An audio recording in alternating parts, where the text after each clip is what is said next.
Book Summary: Warren Buffett's Ground Rules by Jeremy C. Miller. Who is Jeremy C. Miller? Jeremy C. Miller is an investment analyst for a leading New York-based mutual fund company.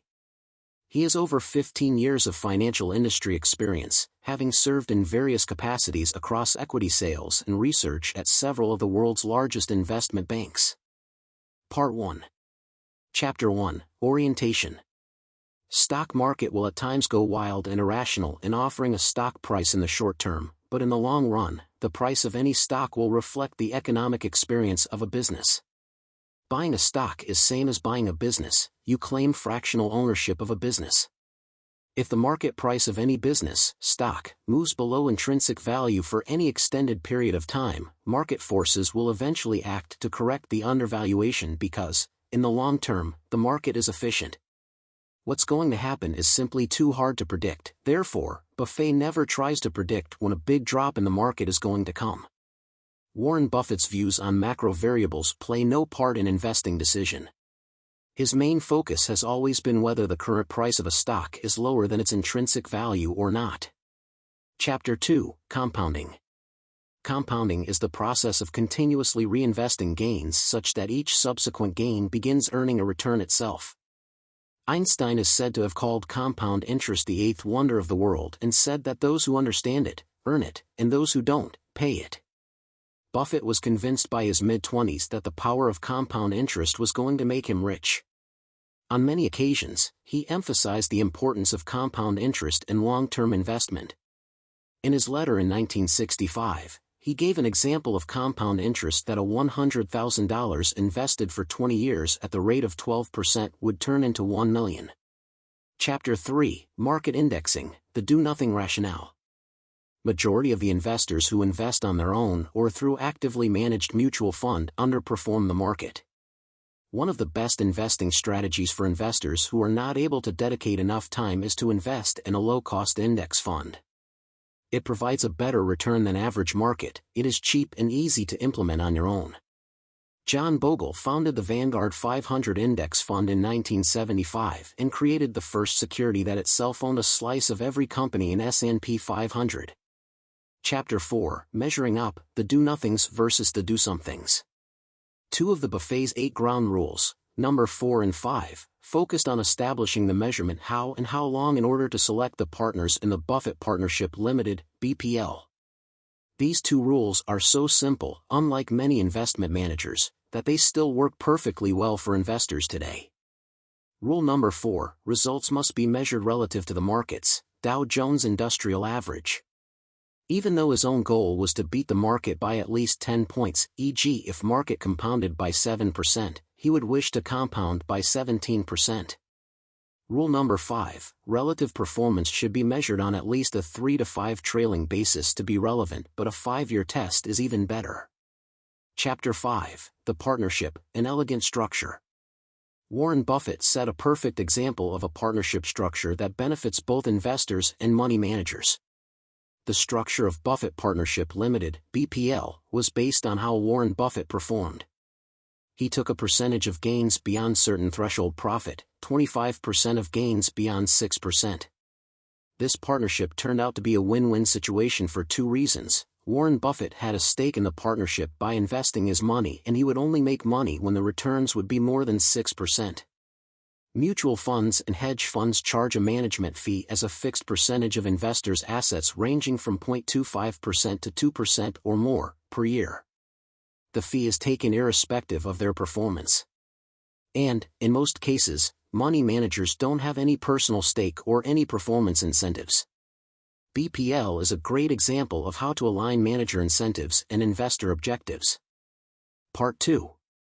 Chapter 6, Generals. Warren Buffett has adopted a diversity of investment styles meeting the needs of the time and the amount of money he wanted to invest. Being a disciple of Benjamin, Buffett initially cloned his deep value investment strategy in which he would find stocks trading at a steeply discounted price to their appraised intrinsic value using the private owner method. What a well-informed private owner would pay for the entire company. This method is widely known as net-net. Often they were tiny, obscure, and off-the-radar companies trading below their liquidation value. These businesses were not necessarily good or high quality, but they were cheap. As the partnership grew and smaller companies become increasingly less investable, Buffett began investing in large companies that were too large for a single private owner to acquire, but that were still undervalued relative to where peer companies are trading. Charlie Munger convinced Warren Buffett to change his ground rule from buying fair businesses at wonderful price to buying wonderful businesses at fair price. Chapter 7, Workouts. The workout is another investing method Warren Buffett applied especially in early years of BPL investing. This financial practice is called arbitrage, a practice that follows a straightforward formula: something is bought at X, a value is added or risk assumed, and then a sale is made at X plus a profit. In a traditional risk-free arbitrage, profits are made when two identical or near-identical items trade at different prices in different places at the same time. For instance, when a company's stock, identical in every way, trades for a lower price in New York than in London, equity arbitrageurs can buy stock in one city and sell it in another and capture the spread.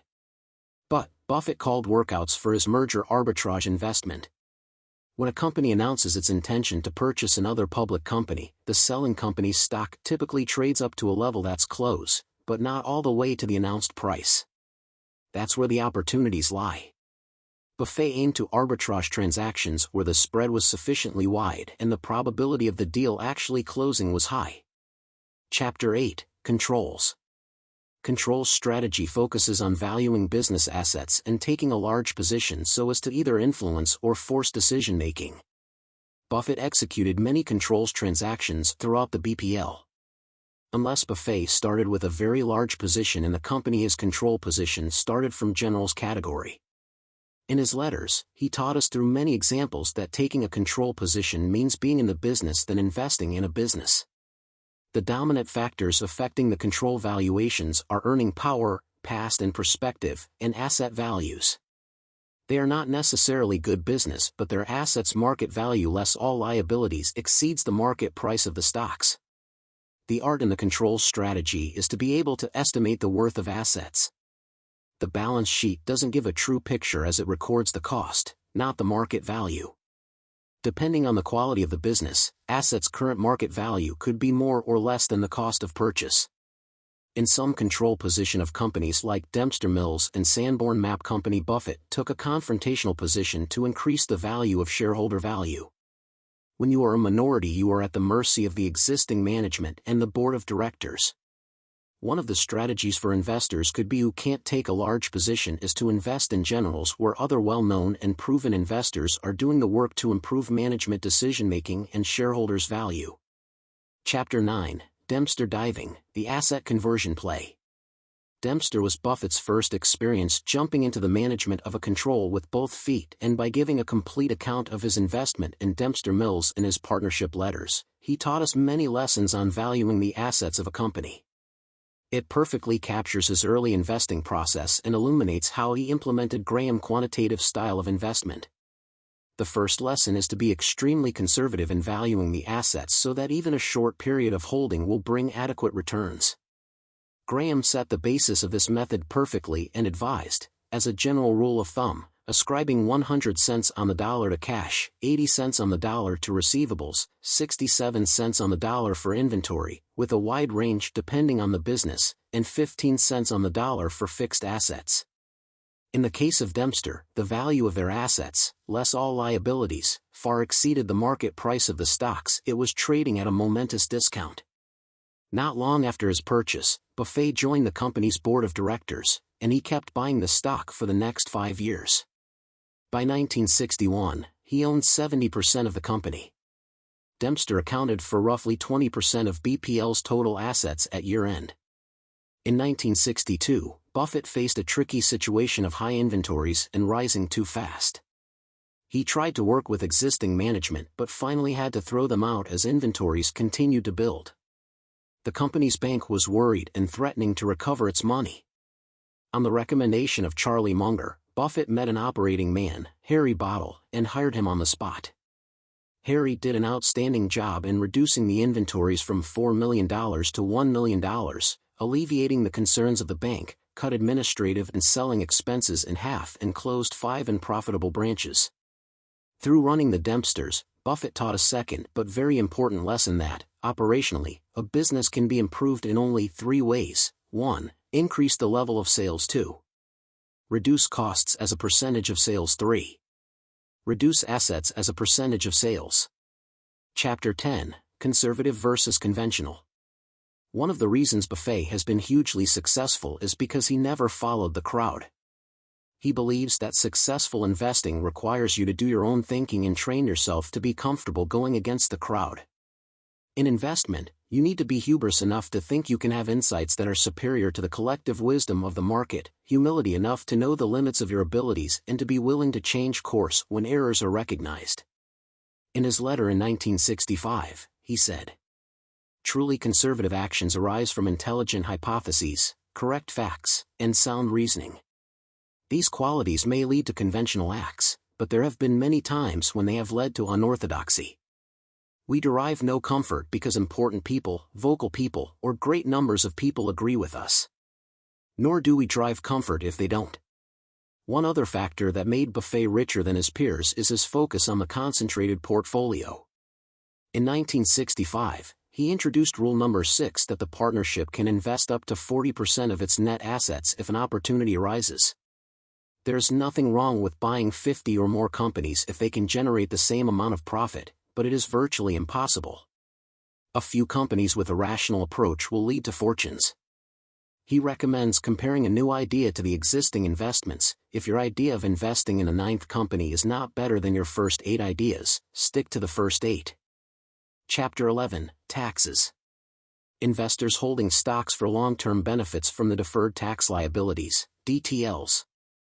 Investors who buy and sell every year gets taxed on capital gains every year, whereas investors who hold for longer gets taxed once at the end. The $10,000 invested for 30 years will compound at an extra 3.55% and 2.5 times better than an annual trader whose gains are taxed annually. There is no deferral of tax, and thus no benefit. However, holding for long-term should only be considered when your money is invested in good businesses. Buffett teaches investors to assess the value of their holdings as if they have already been liquidated, meaning that your net worth is the market value of your holdings less the tax payable upon sale. Think of tax as a government loan and that has to be repaid upon sale of holdings. Chapter 12. Size versus performance. When the size of BPL was small, it was easier for Warren Buffett to invest in companies regardless of size. However, as the partnership grew, opportunities became too small for the size of capital Buffett would want to invest. There are clear advantages to investing modest amounts of capital.